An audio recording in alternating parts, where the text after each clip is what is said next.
pamangkin, mga kakaanakan, magtatagalog ako today para lahat makaintindi, no? Kasi ang dami nag-request, dapat daw magtagalog na lang ako para, para maintindihan ng lahat, kung ano ang mga pinagsasabi ko sa mga videos ko, para naman hindi lang mga Ilocanong mga makarelate, ganon. Pero, naisip ko, hindi naman ako magaling magtagalog. Siyempre nga, ang dugo ko may dugong bagoong, you know? Kaya, mahirapan talaga ako. Pero ito-try ko, no? Sige, ito-try natin. Kasi kung naalala nyo, yung last na video na ginawa ng auntie ninyo, nagturo ako ng Ilocano, kaso nahirapan ako kasi, my God! 40, isang word lang. 40 yung palit sa Ilocano, yung translation. No, so nahirapan ng auntie ninyo, kaya naisip ko, wag na lang. Sabi ko, hindi na lang ako magtuturo kasi ang hirap pala magturo ng Ilocano. Pero madali pag natutunan mo na, madali na siyang magsalita. Ngayong araw, ang naisip kong gawin, sasabihin ko sa inyo yung mga nakakatawa at kakaibang mga gawain ng mga Ilocano. Mga Ilocano lang siguro ang gumagawa natin. Hindi ko alam, no? Pero iisa-isahin natin, no? Kasi kami mga Ilocano, madami kami mga paniniwala. Alam nyo yan, minana pa namin sa mga ninuno namin. Hanggang ngayon, ewan ko, hanggang ngayon ginagawa pa rin. Ginagawa ko pa rin ang mga ito. Ewan ko kung Ilocano nga lang ang gumagawa. Iisa-isahin ko sa inyo ang mga nakakatawa at mga kakaibang kaugalian ng mga Ilocano. Makinig kayo. Ready? Sige, aguray. Ay! Aguray ko na.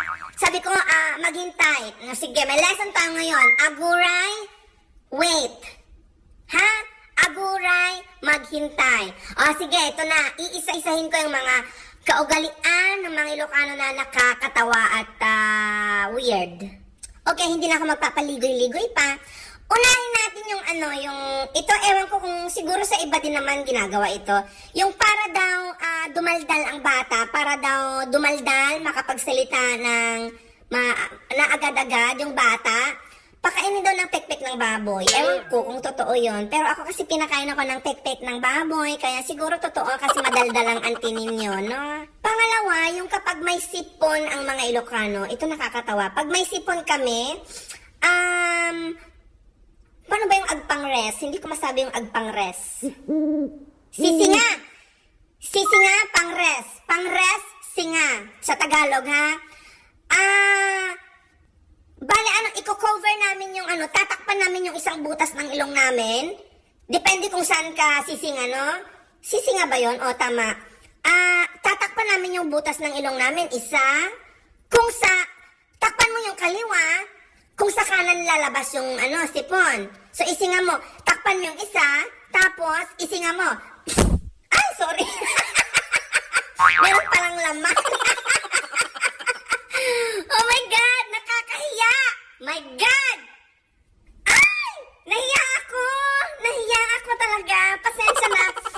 Hindi pa kasi ako naliligo, kaya yon. So hindi pa ako nakapaglinis ng ilong. Usually nililinisan kan pag naliligo ako. Pasensya na, nakakahiya talaga. Nakakahiya. Pero totoo yon, ang mga Ilocano, yan, mahilig silang magsinga. Tatakpan yung isang butas ng ilong, tapos isinga kung saan-saan. Mga Ilocano yan. Pag nakakita kayo dyan sa Maynila, sa ibang lugar, sa abroad, ganyan, Ilocano yan. Pero kadugyutan naman yun. Hindi naman lahat ng Ilocano ganun. Pero parang kaugalian ng Ilocano. Sabi ng mga matatanda, no, ewan ko, basta pansin ko lang ganun. Napansin lang ng auntie ning ito. Sariling opinion ko lang naman. Wala namang nakapagsabi sa akin na ginagawa talaga ng mga Ilocano yun, no. Pero pag nakakita kayo ng ganon, may mga 90% na Ilocano sila, ganon, no? Sige, next. Ang mga Ilocano, pag pumasyal sa ibang lugar, magugulat na lang kayo, baka may narinig na kayong ganito, no, mga Ilocano. Tinatawag talagang mga pangalan namin. Ewan ko kung bakit. Parang, tatawagin mo yung pangalan mo bago ka umalis sa lugar na pinuntahan mo, pinasyalan mo. Ewan ko, ang paniniwalang yan parang panahon pa ng kopong-kopong, para daw sumama sa'yo yung kaluluwa mo, pag uwi mo sa bahay, hindi maiwan, ganon. Parang, pag galing ka sa ibang lugar at uwi ka na, sabihin mo, oh halika na, Diyosa, oh halika na, Kuratsa, gano'n ang mga sabihin mo, yung pangalan mo, tawagin mo, halika na, gano'n daw, bago ka umuwi. Ano, kaugalihan din yan ng Ilocano. Totoo.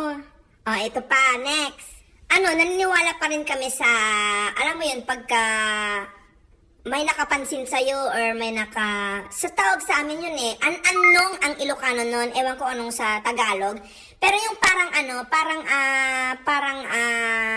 tawag nito, nakulam ka, ewan ko, hindi naman sa kulam, kumari may pumansin sa'yo, may nakiusap sa'yo sa daan, tapos yung tao na yon na kumausap sa'yo, na huling kumausap sa'yo, or hindi naman necessarily na huling nakausap mo, no? Tapos bigla kang nagkasakit, biglang sumakit ang tiyan mo, bigla kang nahilo, bigla kang nagsuka-suka na hindi mo alam ang dahilan. Naniniwala kami sa ganun na, na tawag nito napansin ka parang gano'n ng kaluluwa or kasi may namatay na sa kanila, ganun ba?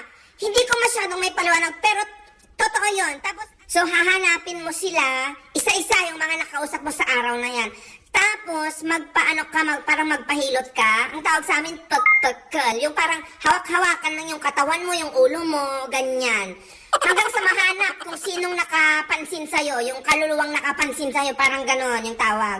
Or else, pwede rin, naghahanap din kami ng mga dahon ng malunggay, paghahalo-haloy namin yan, dahon ng malunggay, ng bayabas, kasi malalakas daw yan, pangalis daw ng mga kaluluwang nakapansin sa'yo. Tapos, ang tawag nito?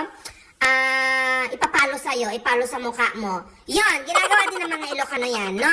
Oh, next. Itong next, medyo nakakatawa. Alam mo yun, pag may sugat ang mga Ilocano na hindi nagagamot, tapos medyo malansa, sasabihin nila, nakatama ka daw ng hindi nakikita. Sabi ko, bakit ganon? Yung tipong, pag nagtapon ka ng tubig sa labas, ganyan, pag gabi na, sabihin mo, tabi-tabi po, ganyan. Tapos, pagka may natamaan ka daw na hindi nakikita, yun, magkakasugat ka. Yan ang sabi nila, ewan ko ba, nakakatawa, di ba? Pero totoo, parang hanggang ngayon, pinaniniwalaan pa rin ng ibang Ilocano yan. Yun nga, ang tawag dyan, nakadilnat, ang tawag, nakadilnat. Ibig sabihin, yun nga, may natamaan ka o nasaktan kang hindi nakikitang mga hindi nakikita. Ewan ko ba, hindi na nga nakikita tapos, di ba? Hindi na nga nakikita tapos matatamaan. Ano ba yan? Saan ba sila? Di ba? Hindi mo na alam kung saan ka magtatapon ng basura, magtatapon ng tubig, ganon. So, yan, paniniwala yan ng Ilocano na. Ito pa, next. Pagka ang bata, sinisinok, alam mo yung sinok? Sa Ilocano, ang sinok, sa idek. Sa amin, no? Ewan ko sa ibang lugar na Ilocano. Pero sa amin, ang tawag namin sa sinok, sa idek. Ang gamot niyan, lalo na sa bata, maglaway ka ng puting lubid. Lawayan mo, magkuha ka ng puting lubid, tas lawayan mo, tas ilagay mo sa noo ng bata.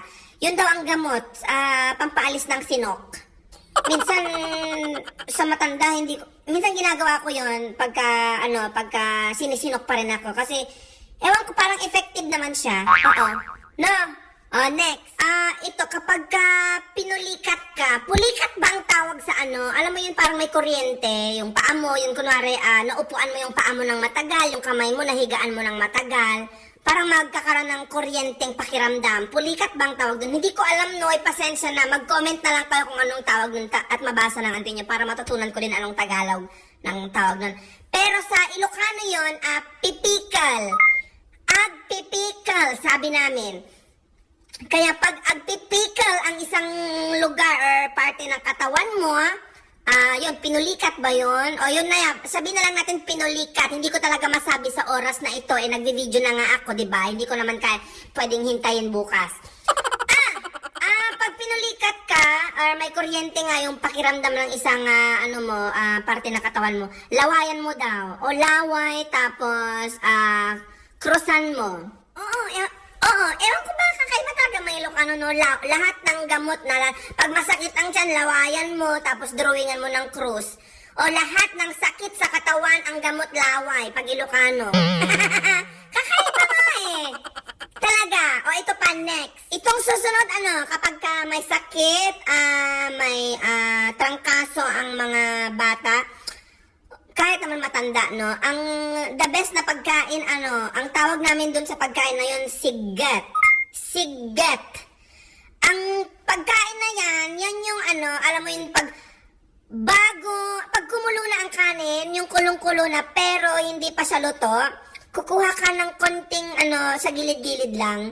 Kukunin mo yung mga nasa gilid-gilid lang, tapos yun, kakainin namin. Yung medyo matigas-tigas pa yung kanin ganon, tapos yung sabaw ng kanin na medyo malapot-lapot. Oh, ang sarap niyan.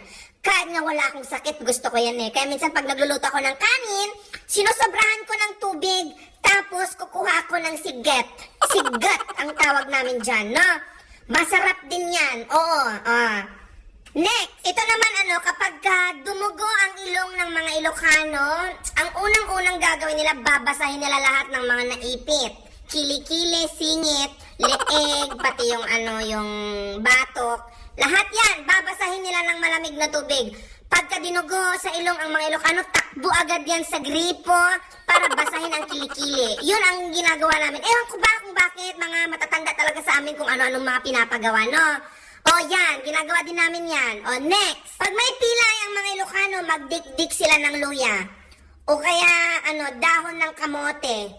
Oo, tas itatapal sa kung saan may pilay. Tapos, pag may masakit ang ngipin, bawang, ewan ko, ginagawa din naman ng lahat yan, hindi lang naman Ilocano. Ito kapag kapag wiwiwi ang mga Ilocano sa madilim na lugar, sa kung saan-saan lang, sa gilid-gilid, ganyan. Magtatawag talaga yan ng mga santo dito, santo doon. Papalisin nila lahat ng mga santo dyan, santo dito. Kaya pagka may umihi na maingay, sasabihin nila, oy, kayo, bari-bari apo, madayo kayo basit, ganon, ang sinasabi namin. Ilocano na yun. Yung paalisin lahat ng ng engkanto, ng mga hindi nakikitang mga espiritu, ganon. Papaalisin namin lahat pag wiwiwi kami sa mga sa gilid-gilid, sa mga madilim, ganon. Oo nga, totoo yun. Tapos kapag magpipiknik kami, kakain kami sa labas, kunwari sa bukid, ganon, o kaya sa mga ilog, ganon. Bago kami kumain, magtatapon kami ng sample ng pagkain sa kung saan itatapon namin, tapos sasabihin para sa inyo, ganon. Kaya masyado kaming takot sa mga hindi nakikitang mga Espiritu Santo, mga engkanto, ganon. Masyado kaming takot, kaya siniseryoso namin talagang magtapon ka ng pagkain bago ka sumubo. Nagtapon na ba kayo? Ganyan, ganon ang mga ugali ng mga magulang namin, no? Yan ang mga kakaibang mga ugali ng mga Ilocano. Madami pa actually, kaso hindi pa ako nakapag-research.